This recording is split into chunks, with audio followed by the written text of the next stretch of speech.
तो दोस्तों आप सब लोगों को पता ही होगा कि भारत के द्वारा जो MTA मतलब मीडियम ट्रांसपोर्ट एयरक्राफ्टों के टेंडर को जारी किया गया है, इसके अंतर्गत करीबन 60 से लेकर 80 तक के संख्या में एयरक्राफ्टों को भारत के द्वारा खरीदना है। पर दोस्तों यहाँ पे आप लोगों की जानकारी के लिए बता दूं कि इन एयरक्राफ्टों को खरीदना भारत के लिए इतना आसान नहीं होगा, क्योंकि दोस्तों पहले भी भारत जब भी कोई टेंडर को जारी किया है तो टेंडर कई सारे कारणों के वजह से डिले हुआ और कई सारे कारणों के वजह से उस टेंडर के अंतर्गत एयरक्राफ्टों को खरीदने को कई बार रोक भी दिया गया। अब ऐसे में दोस्तों अगर MTA टेंडर पूरा भी होता है तो पिछले के रिकॉर्ड को देखते हुए मुझे यही लग रहा है कि इसके लिए भी 10 से 12 साल समय लग जाएगा। पर वहीं पे दूसरी तरफ अगर देखा जाए तो भारत के जैसे सिमिलर एयरक्राफ्टों को खरीदने को लेके ऑस्ट्रिया के तरफ से भी एक प्रयास चलाया जा रहा था और दोस्तों बहुत ही कम समय के अंदर ऑस्ट्रिया जैसे छोटे देश के तरफ से भी अपने टेंडर के लिए एयरक्राफ्ट चुन लिया गया। इवन दोस्तों आप लोगों को ये भी जान के हैरानी होगा कि ऑस्ट्रिया के तरफ से भी एक ऐसे एयरक्राफ्ट को चुना गया है जो कि MTA टेंडर में भी पार्टिसिपेट कर रहा है और दोस्तों जल्द ही ये जो एयरक्राफ्ट है ये ऑस्ट्रिया के बेड़े में भी शामिल होना शुरू हो जाएगा। अब दोस्तों ऐसे में बड़ा सवाल ये है कि अगर ऑस्ट्रिया भी इतने जल्दी अपने टेंडर को पूरा कर सकता है तो भारत के तरफ से कब अपने MTA टेंडर को पूरा किया जाएगा। अब दोस्तों भारत के अगर डिफेंस डीलों को देखा जाए तो इसके ऊपर टोटल 3 श्राप है। एक है करप्शन, दूसरा है डिले और तीसरा है कैंसिल होना। बेसिकली दोस्तों भारत के डिफेंस टेंडरों में सबसे बड़ा श्राप तो करप्शन ही है और दोस्तों करप्शन के कारण ही प्रोजेक्ट डिले होता है और डिले होने के कारण कई बार ये प्रोजेक्ट रद्द भी होता है। अब दोस्तों पिछले गवर्नमेंट के अंतर्गत चले गए कुछ अगर डिफेंस टेंडरों को देखा जाए तो इनमें कई सारे टेंडर ऐसे हैं जिसमें बड़े बड़े घोटाला का खबर आ चुका है। चाहे वो बोफोर आर्टिलरी गनों को खरीदने को लेके टेंडर हो जिसमें कि घोटाला को लेके काफी अधिक कंट्रोवर्सी चला, तो वहीं पे VVIP हेलीकॉप्टरों के टेंडर के बारे में तो आप लोगों को पता ही होगा कि किस तरीके से घोटाला के कारण हेलीकॉप्टर मिलने के बावजूद भी भारत की तरफ से हेलीकॉप्टरों को रिटर्न कर दिया गया। अब दोस्तों इस तरीके के घोटाला ना हो इसे देखते हुए पिछले गवर्नमेंट के तरफ से ही टेंडर को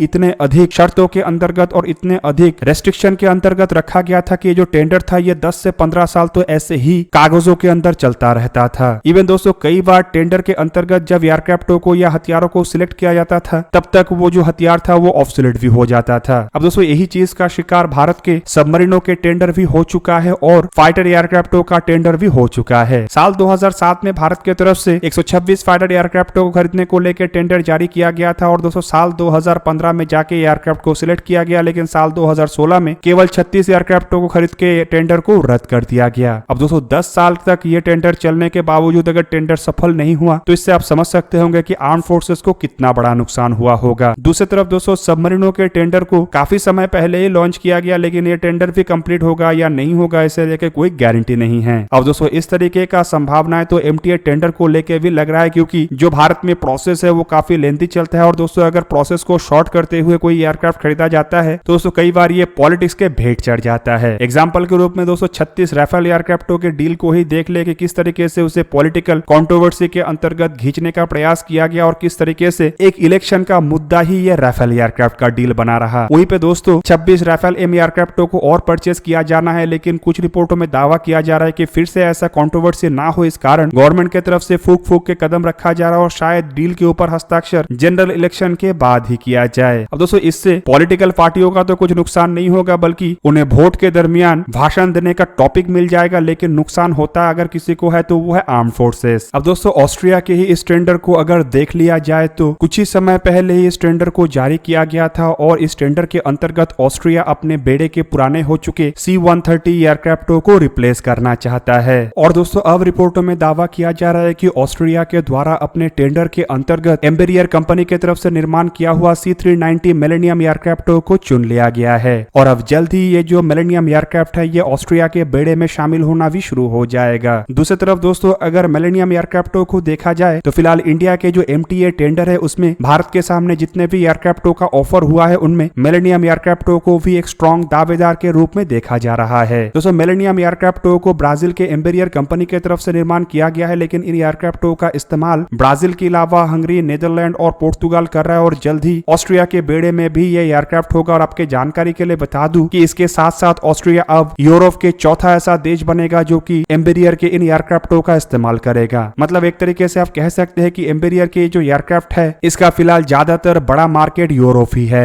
दूसरी तरफ दोस्तों भारत के MTA टेंडर को अगर देखा जाए तो MTA टेंडर के अंतर्गत भारत के सामने अब तक 3 एयरक्राफ्टों का ऑफर आ चुका है, जिनमें एक एयरक्राफ्ट है अमेरिकी कंपनी लॉकहीड मार्टिन की तरफ तरफ से बनाया हुआ C-130 J-30 super Hercules aircraft, जबकि दूसरा है यूरोपियन कंपनी एयरबस की तरफ से निर्माण किया हुआ A400M एटलस एयरक्राफ्ट, और तीसरा है यही ब्राजीलियन कंपनी की तरफ से निर्माण किया हुआ C-390 मिलेनियम एयरक्राफ्ट। हालांकि दोस्तों अगर देखा जाए तो इन तीन एयरक्राफ्टों में से कौन से एयरक्राफ्ट का दावेदारी सबसे स्ट्रांग है ये तो अभी से नहीं कहा जा सकता है, लेकिन अब तक जो मीडिया रिपोर्टों में चर्चा किया जा रहा है उसके मुताबिक सबसे स्ट्रांग दावेदार फिलहाल A400M जैसे एयरक्राफ्ट है। हालांकि दोस्तों वहीं पे एम्बेरियर के C-390 एयरक्राफ्टों के दावेदारी भी एम्बेरियर एयरक्राफ्टों से ज्यादा कुछ कम नहीं है। दूसरी तरफ दोस्तों अगर C-130J सुपर हर्कुलिस एयरक्राफ्टों को देखा जाए तो इसके दावेदारी उतना स्ट्रांग तो नहीं है, लेकिन ये जो एयरक्राफ्ट है ये ऑलरेडी इंडियन एयरफोर्स में इस्तेमाल होने के कारण एक तरीके से आप कह सकते हैं कि इन एयरक्राफ्टों के दावेदारी भी इस मामले में थोड़ा ज्यादा स्ट्रांग है। पर दोस्तों इन तीन एयरक्राफ्टों में से चाहे भारत कोई सा भी एयरक्राफ्ट खरीदे या फिर तीनों एयरक्राफ्टों को ना खरीद के कोई चौथे एयरक्राफ्ट के तहत भी आगे बढ़े, पर सबसे बड़ा चीज ये है कि इन एयरक्राफ्टों को भारत को जल्द से जल्द खरीदना चाहिए। अब यहाँ पे दोस्तों आपके जानकारी के लिए ये भी बता दूं कि इन एयरक्राफ्टों का इस्तेमाल करके भारत अपने बेड़े से पुराने हो चुके एंटोनोव AN-32 जैसे एयरक्राफ्टों को रिटायर करेगा, और रिपोर्टों में दावा किया जा रहा है कि इन एयरक्राफ्टों को साल 2030 से रिटायर करना शुरू किया जाएगा। मतलब MTA टेंडर जारी करने के बाद भारत के हाथ में करीबन 7 साल समय है, जिसके अंतर्गत इन एयरक्राफ्टों को रिप्लेस करने के लिए नए एयरक्राफ्टों को भारत प्रोक्योर कर सकता है। पर दोस्तों मुझे नहीं लगता है कि 7 साल भारत के लिए काफी होगा, क्योंकि दोस्तों यहाँ पे तो दशक तक गुजर जाता है और केवल मात्र डिस्कशन ही चलता रहता है। अब दोस्तों अगर आज के दिन भी अगर भारत के तरफ से एयरक्राफ्ट को सिलेक्ट कर लिया जाता है तो इसके बाद एक बहुत लेंथी प्रोसेस होगा, जिसके अंतर्गत ट्रांसफर ऑफ टेक्नोलॉजी डिस्कशन होगा और प्राइस नेगोशिएशन किया जाएगा, और दोस्तों उसके बाद फिर जाके इन एयरक्राफ्टों को भारत में निर्माण करने को लेके प्लांट बनाया जाएगा, और प्लांट में एयरक्राफ्टों को निर्माण होते होते कम से कम 5 साल के समय लग जाएगा। और ऐसे में दोस्तों ये टेंडर है ये तो फिलहाल अपने इनिशियल स्टेज में है, मतलब अभी भी 3 से 4 साल तो